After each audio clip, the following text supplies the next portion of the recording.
जवाहरलाल नेहरू कौन था? नेहरू किसने बना दिया इसको? मैं अपने नाम के आगे गांधी लगा लूं, गांधी बन जाऊंगा क्या? हाँ, नेहरू लगा लूं, नेहरू बन जाऊंगा क्या? सारा मारूंगा, आराम से खड़ा रहा, आराम से खड़ा रहा, कान का दूंगा। बात हो रही है।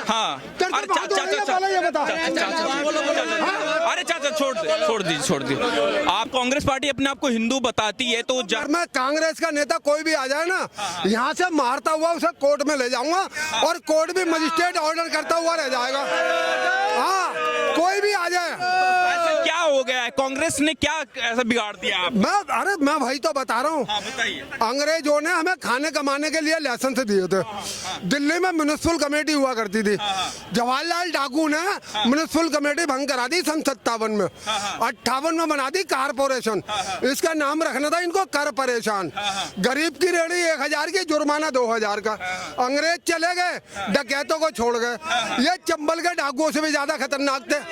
ये बेटा एक मिनट, ये हम बेचते थे गोलगप्पे, हमारे को आटा मिलता था सरकार से कंट्रोल रेट में, ये खा गए।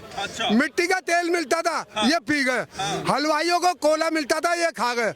दिल्ली में बदरपुर में पहाड़ हुआ करता था, वहां से ढाक का पत्ता आता था, पूरी दिल्ली में सप्लाई होता था।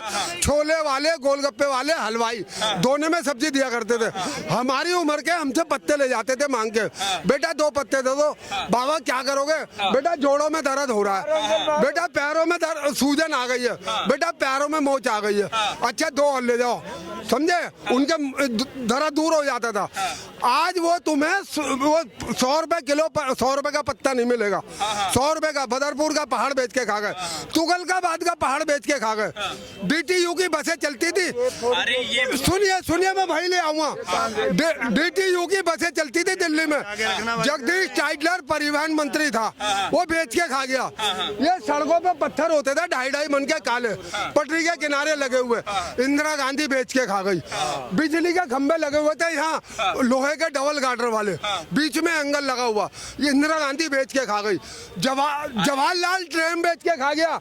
यहाँ ट्रेन चलती थी, एक आने में हम यात्रा करते थे दिल्ली की, समझे? आपसे सवाल ये है कि राम मंदिर का भी निर्माण हो रहा है, वैसे तो हिंदू बताते हैं राहुल गांधी अपने आप को, अब क्या लग रहा है कि राम मंदिर का न्योता ठुकरा दिया? मैं वही तो बता रहा हूँ, वहीं लेके आऊंगा आपको। अंग्रेजों ने बांटा हिंदू मुसलमानों को, अंग्रेजों ने बांटा हिंदू मुसलमानों को, 200 बरस राज करा। इन डाकुओं ने, इन्होंने क्या करा? हिंदू मुसलमान को छोड़ो, दलितों को, ब्राह्मणों को भी बांट दिया। इन्होंने मियाँ बीवी को भी नहीं छोड़ा। शादी होती है पीछे, पहले मियाँ जी चले जाते हैं जेल और केस बन जाता दहेज का। शादी हुई नहीं है, ये लड़का दहेज मांग रहा है, उठाओ और डाल दो जेल में। न सबूत, न गवाह, न जांच, न इंक्वायरी, बस सीधी गिरफ्तारी। इंदिरा ने लव मैरिज करा तो लव मैरिज का कानून आ गया, और सोनिया आई तो दहेज का कानून आ गया। फूट डालो, राज करो, समझे? तो राम मंदिर के बारे में क्या ख्याल आपका है? हम आपसे पूछ रहे हैं भैया, एक मिनट, हम आपसे पूछ रहे हैं, आप हिंदू है मुसलमान है? हिंदू। पहले मुझे ये बताइए, हिंदू है। हमें ये बताइए, हमने आपसे पूछा है आप हिंदू है या मुसलमान? आप अपने आप बता रहे हैं मैं जनेऊधारी पंडित हूँ। हमने पूछा है आपसे, आप कैसे बता रहे हैं जनेऊधारी पंडित हूँ? राहुल गांधी क्या मानते हैं? क्या मानते हैं? इससे पूछा तो नहीं किसी ने, ये अपने आप बता रहा हम जनेऊधारी पंडित है। कैसे हम मान लें तुम जनेऊधारी पंडित हो? हम कैसे मान लें? जवाहरलाल नेहरू के वो वंशज हैं, पंडित जवाहरलाल नेहरू के वंशज है, तो वो पंडित है भाई, वो जनेऊधारी हैं, इसमें पूछना क्या है? अच्छा ये बताइए, राहुल गांधी को राम मंदिर जाना चाहिए कि नहीं? अवश्य जाना चाहिए भाई। हिंदू न्योता ठुकरा दिया उन्होंने तो।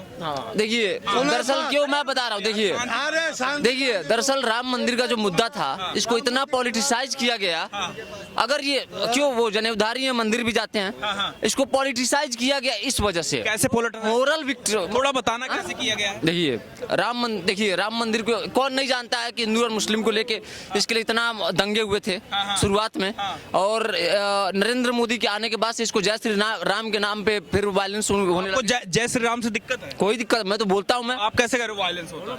नहीं, बीच में हुआ था जय श्री राम के नाम। जय श्री राम से वायलेंस फैलता है? नहीं, अरे बिल्कुल नहीं। देखिए अभी क्यों कह रहे हो? अभी क्या, देखिए मेरी बात सुनिए, देखिए आप देखिए मेरी बात सुनिए। देखिए यहाँ पे ना लोगों को देख के आप टोन मत बदलिए। जो मैं कहना चाहता हूँ उस बात को सुनिए। अरे टोन नहीं बदल रहे, आपसे सवाल पूछ रहे हैं। जय श्री राम से वायलेंस होता है क्या? आप यही यहाँ तो पे बहुत सारे लोग हैं जो जानते हैं, इंटरनेट मोबाइल चलाते होंगे, इनको पता होगा कि जय श्री राम को नाम के लेके कितने मुसलमान लड़के मार दिए गए थे बीच में। और हिंदुओं को जो मारा जाता है देखिए आपका नाम क्या हुआ? मेरा नाम सोनू वर्मा है और मैं हिंदू हूँ। मैं और मैं मंदिर जाता हूँ। आपको लगता है जय श्री राम से किसी को अरे दिक्कत? क्या बात कर रहे हैं? जय श्री राम नहीं, तो आप कैसे कह रहे हो जय श्री राम से मारा जाता है लोगों को? नहीं, मैं क्या कह रहा हूँ कि इसको पॉलिटिसाइज किया गया था। जय श्री राम को लेकर देखिए, कुछ लोग क्या हुआ ना, हिंदू मैं भी हूँ और कुछ लोग बताते थे कि हिंदू हैं और उसके नाम पे वो क्या करते थे कि हिंसा करते थे। अच्छा। और जो हिंदुओं के साथ होता है वो क्या है? देखिए, वो हिंसा प्यार है। हिंदुओं के साथ क्या होता है मुझे बताइए जरा। हाँ, वो प्यार है। क्या हिंदुओं के साथ क्या होता है मुझे? कश्मीरी पंडितों के साथ क्या होता है? कश्मीरी पंडितों के साथ क्या होता है? अब देखिए, अब कश्मीरी पंडितों को आपने बात और अयोध्या की अगर बात हो रही है तो वहाँ कार सेवकों पे गोली चली ना? नहीं, आप अयोध्या की बात कर रहे हैं ना, कार सेवकों पे गोली चली, क्या था? क्या कह रहे हैं आप? कार सेवकों पे गोली चली जो, वो क्या था? कहाँ मुसलमान मारे गए? कार सेवकों। हाँ चलिए सुनिए, हाँ अवश्य चलिए। देखिए मेरी बात सुनिए। देखिए, अगर यही करा जाए कि तुमने मेरे साथ क्या किया, हमने तुम्हारे साथ क्या किया, तो ये विवाद चलता रहेगा, बात चलती रहेगी। विवाद नहीं, आपको लगता है कि सही हुआ हिंदुओं के साथ? नहीं, हिंदुओं क्या है ना? अरे सुन तो लो, सवाल सुन लो। ठीक है। हिंदू आपको कहते हो मुसलमानों को जय श्री राम से मारा जाता है, ठीक है, समझ जाता है। हाँ, कुछ लोग करते थे, कुछ करते थे ना। हाँ। कार सेवकों को मारा गया तब आपको दिक्कत नहीं हुई? देखिए मेरी बात सुनिए। देखिए मेरी बात सुनिए। हम क्या है कि हम बहुत सारे लोग हैं और हमारा जो धर्म है वो ये कहता है कि अहिंसा परमो धर्म। मेरी बात सुनिए, अहिंसा परमो धर्म कहता है ना। चलिए, अभी तो कार सेवकों को मारा गया, कुछ हुआ नहीं, यही तो रीजन हुआ ना? क्या बात कर रहे हैं आप? क्या हुआ? ये देखिए, गांधी जी का नारा ही हाँ बताइए पंडित जी। अहिंसा परमो धर्म तो है, प्रत्येक जीव को जीने का अधिकार है, लेकिन यदि धर्म ही खतरे में आ जाए तो फिर कहते धर्म हिंसा तथैव च। धर्म के लिए हिंसा करना वो कोई बड़ा पाप नहीं है, ठीक है ना? गांधी जी खुद कहते हैं, गांधी जी ने कहा ये सब बातें हिंसा परमो धर्म, वो बाद में कह के गए जितना बड़ा अपराध करना पाप है उससे बड़ा सहना है, ठीक है ना? गलत के लिए शस्त्र उठाया राम ने, गलत के लिए जितने भी क्रांतिकारी हुए सबके लिए, सबने गलत के लिए हथियार उठाया, ठीक है ना? गलत के लिए हथियार उठाना, सबको जीने का अधिकार बराबर है। इस देश में कोई हिंदू रहे, मुसलमान रहे, सिख रहे, चाहे वो कम्युनिस्ट भी रहे, सबको जीने का अधिकार बराबर है। लेकिन नियमों के विरुद्ध जो जाएगा, जो संस्कृति के विरुद्ध जाएगा, वो समूलतः नष्ट कर दिया जाएगा। अभी राम मंदिर का निर्माण हो रहा है, राहुल गांधी कांग्रेस पार्टी के लोग ने ठुकरा दिया, कर रहे हैं कि हम नहीं राम मंदिर जा रहे हैं। क्या समझ में आ रहा है? अभी हिंदू है राहुल गांधी। इसका उत्तर रामचरितमानस में हनुमान चालीसा में हमारे तुलसीदास जी देते हैं, भूत पिशाच निकट नहीं आमे, महावीर जब नाम सुनावे। जहाँ राम का नाम होगा मारीच और ताड़का नहीं जाएंगे, मारीच ताड़का नहीं जाएंगे, मारीच और ताड़का नहीं जाएंगे वहाँ। आपके हिसाब से कांग्रेस क्या है? वही है, कांग्रेस का हाथ आतंकवादियों के साथ हमेशा रहा है। यासीन मलिक से लेकर कन्याकुमारी रुमाल कॉलेज, जितने भी ये टुकड़े गैंग हैं, डब्ल्यू गैंग है, जितने सबके साथ खड़े हैं वो। आज देश में नक्सलवाद है, आज देश में खालिस्तानवाद है, जो भी है उसका कारण, मूल कारण कांग्रेस है और उसका कारण इंदिरा गांधी जी थी। उन्होंने भिंडरवाला किसने मरवाया? इनके जो नेता थे नक्सलियों के। अब हमारे कोई व्यक्ति, मेन व्यक्ति को मार देगा तो क्या करोगे आप? शस्त्र उठाना पड़ेगा, अपने अस्तित्व बचाना पड़ेगा ना भैया। ये बताइए कि अभी जो है बिहार के शिक्षा मंत्री हैं, वो कह रहे हैं कि राम मंदिर का निर्माण हुआ, उनसे सवाल पूछा गया, कह रहे हैं कि मंदिर का रास्ता गुलामी की तरफ ले जाता है। तो उनको क्या बताएंगे? अनपढ़ लोग क्या बताएंगे? अनपढ़ लोग कुछ पता ही नहीं है, पढ़ा लिखा व्यक्ति बताए ना, हम बताते हैं। उससे रोजगार नहीं, पूरे देश को रोजगार मिलेगा। जो व्यक्ति अयोध्या जाएगा, क्या ट्रेन से नहीं जाएगा, जहाज से नहीं जाएगा, ऑटो नहीं चलाएगा, हर देश, पूरे देश को उससे रोजगार मिलेगा, पूरे देश को। और आज ये देखो, कंप्यूटर जो आपका टेक्नोलॉजी वाला, उसको काम मिला हुआ है, मजदूरों को काम मिला हुआ है, जो वैसे ठेकेदार उनको काम मिला हुआ है। क्यों नहीं मिला? काम मिला है, क्यों नहीं मिला? आपको लगता है कि राम मंदिर से पूरी दुनिया से लोग घूमने के लिए आएंगे तो देश की जीडीपी बढ़ेगी, घटेगी नहीं। अच्छा ये बताइए, जो राम मंदिर को लेकर विपक्षी पार्टियां तमाम आरोप लगा रही हैं, मंदिर पे सवाल उठा रही हैं, लगता है कि मस्जिदों पर अगर बात आएगी तो उठाएंगे सेम सवाल? देखिए वहाँ कारण क्या है ना, हमारे यहाँ फिर वही बता देता हूँ मैं, अहिंसा परमो धर्म है। ठीक है ना, अभिव्यक्ति की आजादी है, उधर नहीं है। ठीक है ना, सर तन से जुदा मन तन से दूजा। ठीक है ना, सपाया हो जाएगा, उधर बोलने का अधिकार नहीं है। इधर क्या है ना, इधर सबको समान जीने का अधिकार है। हम कहते हैं सर्वे भवन्तु सुखिनः, सर्वे सन्तु निरामय, सर्वे भद्राणि पश्यन्तु मा कश्चित् दुःखभाग्। सब धन धान्य से परिपूर्ण हो, सुखी हो संसार, सुखी बसे संसार, सब दुखिया रहे ना कोई। यह अभिलाषा हम सब की भगवान पूरी हो। ठीक है ना, सबका सुख सबकी शांति की बात करने वाले हम लोग हैं। हमारी छत पे पक्षी भी आता है तो वो सोचता है कि अब पानी मिलेगा, दाना मिलेगा, और छतों पे बैठ जाए जा करके, वहां तो केवल जो है ना पतीली में मिलेगा वो। बाकी कोई शांति का ये कहा जा रहा है कि कोई ऐसा पर्व नहीं मनाया जाता जिसमें किसी जीव की हत्या की जाती हो। हम ऐसा भोजन करते हैं, हम गर्व है अपने भोजन पे, हम शुद्ध शाकाहारी।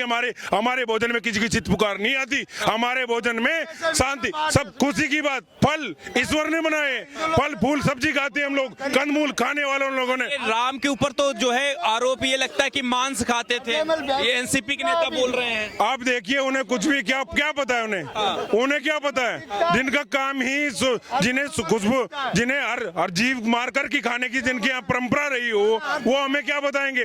ठीक है ना, एनसीपी के नेता आपको लगता है क्यों ऐसा बयान दे रहे हैं कि राम मांस खाते थे? ऐसा बयान देखेंगे कुछ तथाकथित कम्युनिस्ट लोग हैं, वो कुछ भी कह देंगे। वो तो थोड़े दिन पहले राम का अस्तित्व तक नहीं मानते थे, है ना। सुरेश कलमानिया जैसे लोग, उन्हें पता ही नहीं। आपको पता है, एक आंख से भाई को दिखाई नहीं देता। ठीक है ना, वो मथुरा घूमने चले गए, अब वो इधर बोले इधर वाला बाजार क्यों बंद है। ये बताइए कि अभी एक सेकंड, सवाल ये हो रहा है कि अभी जिस तरीके से राम मंदिर का निर्माण तो हो रहा है, 22 तारीख को पूरा देश इंतजार कर रहा है, रंग में भंग डालने की कोशिश विपक्ष पार्टी क्यों कर रही है? राम से नफरत इतना क्यों है? उनकी दुकानदारी बंद हो जाएगी। उनको लगता था कि भारत एक सेकुलर देश है, यहाँ पे किसी को भी कैसे भी उपयोग करा जा सकता है, किसी को जाति के नाम पर, किसी को धर्म के नाम पर बांटा जा सकता है। इस समय पूरा देश भगवा में है, राम में है, चाहे हिंदू हो मुसलमान हो। आप अयोध्या में जाकर देख लीजिए, मैं अयोध्या का रहने वाला हूँ, वहाँ पे प्रसाद वाले लगभग मुसलमान हैं। झंडा जो यहाँ पे ऐसे वो झंडा मुसलमान बेच रहे हैं, वहाँ पे कोई ऐसा माहौल नहीं है। लेकिन इन्हीं पार्टियों ने जो सीपीएम की बात करी, ये लोग लोगों को बांटते हैं धर्म के नाम पर, जाति के नाम पर। उनकी दुकानदारियां बंद हो जाएंगी, इसलिए वो परेशान है। अच्छा जी, आपको अभी जो है स्वामी प्रसाद मौर्य हैं, आपके यूपी के ही नेता हैं, वो कह रहे हैं कि कार सेवकों पर गोली चलाना सही था, जो सरकार ने किया वो सही था।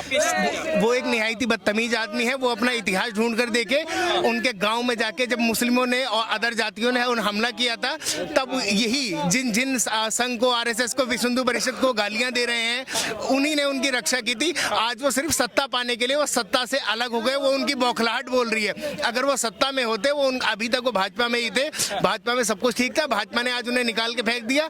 तो अब वो एक कुपंथी लोगों में, गलत लोगों की टोली में है, तो उनकी भाषा बोल रहे हैं। वो बताइए कि जो है मोदी का विरोध ठीक है, राजनीतिक तौर पर किया जाए वो ठीक है, वो अच्छी बात है, करना चाहिए पॉलिटिक पार्टियों को, लेकिन राम से विरोध इतना क्यों हो रहा है? सर, ये इस तरह के लोग ये राम राज्य में भी थे, आज भी हैं और भविष्य में भी रहेंगे। और ऐसे लोग हमेशा रहे हैं, उनका काम ही विरोध करना है। उन्होंने समाज के लिए कुछ नहीं किया है, उनकी दुकानदारी ही इसी विरोध करने से चलती है। ये बताइए, कार सेवकों के बारे में कह रहे हैं स्वामी प्रसाद मौर्य, जो हुआ वो सही हुआ। कार सेवक देखिए, वो एक भाई साहब ने कहा है, निहायती बदतमीज आदमी है, पता है नहीं कुछ भी। ठीक है ना, जब तक मिल रहा था तब तक तो सब ठीक था, अब मिलना बंद हो गया तो सब बेकार है, चोर है, सब बेकार है ना, सब गद्दार है, गंदे लोग हैं। ठीक है ना, वो लोग, उन्हें सब यही दिखाई देता है। देखिए, वो जानते हैं बहू बेटी, उनकी खुद की बेटी कहाँ है भारतीय जनता पार्टी में। ठीक है ना, ये बताइए कि भारतीय जनता पार्टी में बेटी तो है, लेकिन पिताजी राम के विरोधी क्यों हो गए हैं? बेटी वाली पार्टी तो राम को भरोसा। देखिए ना, पिताजी को टिकट नहीं मिला ना, ये लोग कारण क्या है ना, जो सावन का अंधा होता है ना, सब कुछ हरा हरा दिखाई देता है। इन्हें सब गलत लोग रहे हैं, गलत लोगों में पले हैं। जिन लोगों ने कार सेवकों के ऊपर गोली चलाई, उनके समर्थक हैं आज वो। ठीक है ना, पहले तो हाथी के गोबर उठा रहे थे, अब साइकिल में हवा भरने की कोशिश कर रहे। साइकिल की ट्यूब पट गई है, ट्यूब पट गई साइकिल की, तो अब कहां से ट्यूबलेस तो होती नहीं है। ये बताइए कि लगता है कि जब चुनाव आता है तब मंदिर राहुल गांधी भी टालने जाते हैं, दर्शन करने जाते हैं, बताते हैं कि हम हिंदू हैं, लेकिन अभी राम मंदिर में जब निमंत्रण आया, मैं से नाम मेरा नाम है तसद्दुक अमीन, मैं कश्मीर से बोल रहा हूँ। मेरा ये है कि ये जो चाहे बीजेपी है चाहे कांग्रेस है, अगर हम ऊपर की लेवल में हम देखेंगे तो सब एक जैसे ही है, इनमें कोई फर्क नहीं पड़ता है।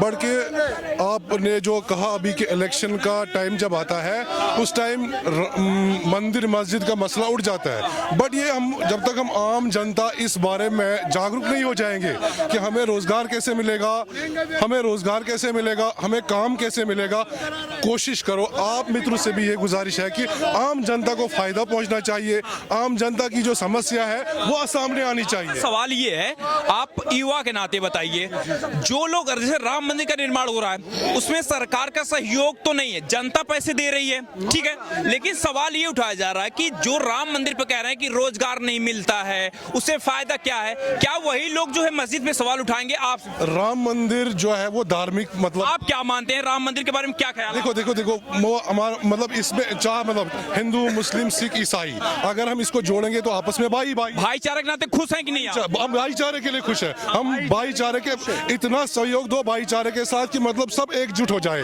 अगर हम काटेंगे तो खून एक ही निकलेगा ना। फिर नेताओं ने बांटना क्यों शुरू कर रहे हैं राम मंदिर के? ये उनका अपना रोजगार है, ये उनका अपना बिजनेस है, ये तो हमको समझना चाहिए। जब तक हम ये समझ ना पाए कि ये खेल है क्या, तब तक आम जनता पिसती रहेगी, चाहे बीजेपी कांग्रेस कोई भी पार्टी। ओवैसी साहब कह रहे हैं कि अभी बाबरी मस्जिद को लेकर बयान कर रहे हैं कि हमारी मस्जिदें हमसे छीनी जा रही हैं, मुस्लिम युवकों से अपील कर रहे हैं कि आपको तकलीफ नहीं होती है। आपको क्या कहना चाहेंगे? ओवैसी आपकी कम्युनिटी के नेता हैं। गलत है, कोई कुछ नहीं छीन रहा है, जो दिल में है उसको कोई नहीं छीनेगा, बाहर कैसे छीनेंगे वो अलग बात है। ये हमारे सोच और देखने पे सारा कुछ फर्क है। ओवैसी साहब भड़का रहे हैं आपके हिसाब से? भड़काने की बात है, वो उनका अपना मामला है, जाती मामला है, निजी मामला है, उनका अपना बिजनेस है, सीधी सी बात है। सबका आपको लग रहा है कि राजनीति कर रहे हैं ओवैसी? राजनीति कर रहे हैं, बिल्कुल 100% राजनीति।